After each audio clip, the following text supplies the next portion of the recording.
Olá, turma! Continuando sobre aquela questão de planejamento estratégico, sustentabilidade e inovação, né?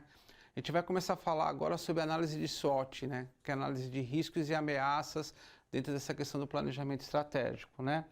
Começando essa questão da análise SWOT, nós temos que entender as nossas barreiras de entrada, que são barreiras que as empresas fazem para que os outros concorrentes não possam entrar no mercado. Então temos aqui a questão da economia de escala, que é a questão do tamanho do investimento que a empresa precisa fazer para poder entrar naquele determinado mercado. Eu posso trabalhar também na questão de patenteamento de produto, né? E isso gera também uma barreira de entrada, porque o meu concorrente, se quiser entrar nesse mercado, vai ter que brigar comigo judicialmente com relação às patentes, identidade de marca, custo com relação à mudança do ramo de negócio, exigência com relação ao capital investido que está ligado a essa questão da economia de escala, acesso aos meios de distribuição, né? Vantagem de custo absoluto, que a empresa pode ter, ela pode ter o domínio em virtude de uma situação privilegiada de mercado com relação a um determinado fornecedor, curva de aprendizagem com relação ao negócio, acesso a insumos necessários, projeto de produto de baixo custo que a empresa pode ter acesso. Uma coisa muito importante que o governo faz muito no Brasil aqui é a questão da política governamental, né? Porque o governo aqui ele tem algumas políticas que procuram proteger a indústria brasileira e uma retaliação esperada, né? Que é o fato da empresa, de repente, ela poder reagir de uma maneira contundente a um determinado concorrente que acaba entrando dentro do mercado.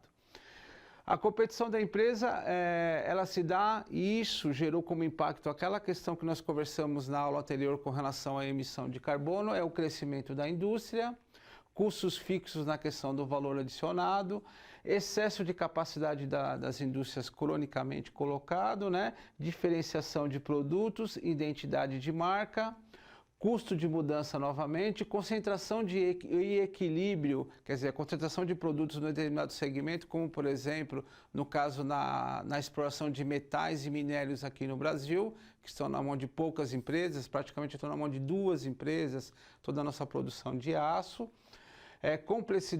Complexidade informal para poder trabalhar com determinado... Isso acontece muito na área de serviços, né? Que existe algumas barreiras que são ligadas a várias etapas que eu preciso desenvolver para poder prestar um determinado serviço, como por exemplo de call center, diversidade de concorrentes, interesses empresariais e barreiras de saída. Olhando aqui, qual que é o poder do fornecedor, né? Uma coisa que a gente pode destacar aqui é a questão da concentração de poucos fornecedores no Brasil, né?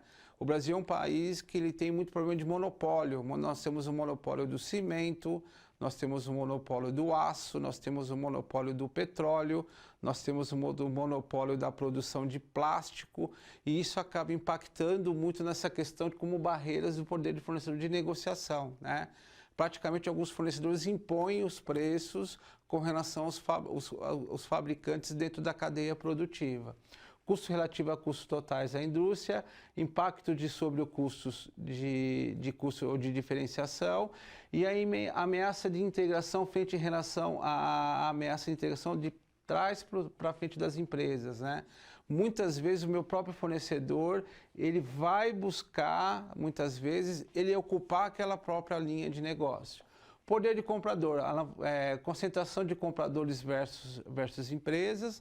Eu tenho um grande volume concentrado em poucos compradores, como no caso das grandes redes de varejo, gente. Redes de varejo que são poucas redes que determinam uma grande cadeia de lojas, onde eles têm um grande volume de compradores, né? Ele consegue negociar muito bem com a indústria, né?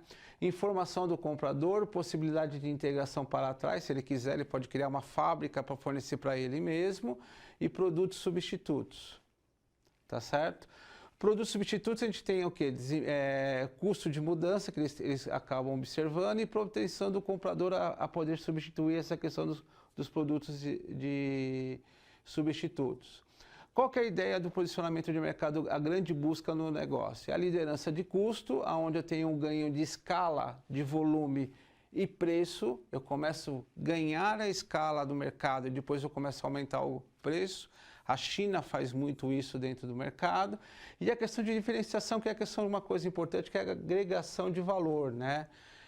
Quando eu agrego valor, os meus concorrentes ficam numa situação muito difícil de me acompanhar dentro dessa questão de planejamento estratégico do mercado, porque é muito difícil eu conseguir chegar nesse ponto de agregar o valor, tá certo?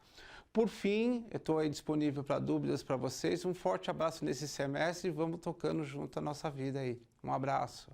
Até mais.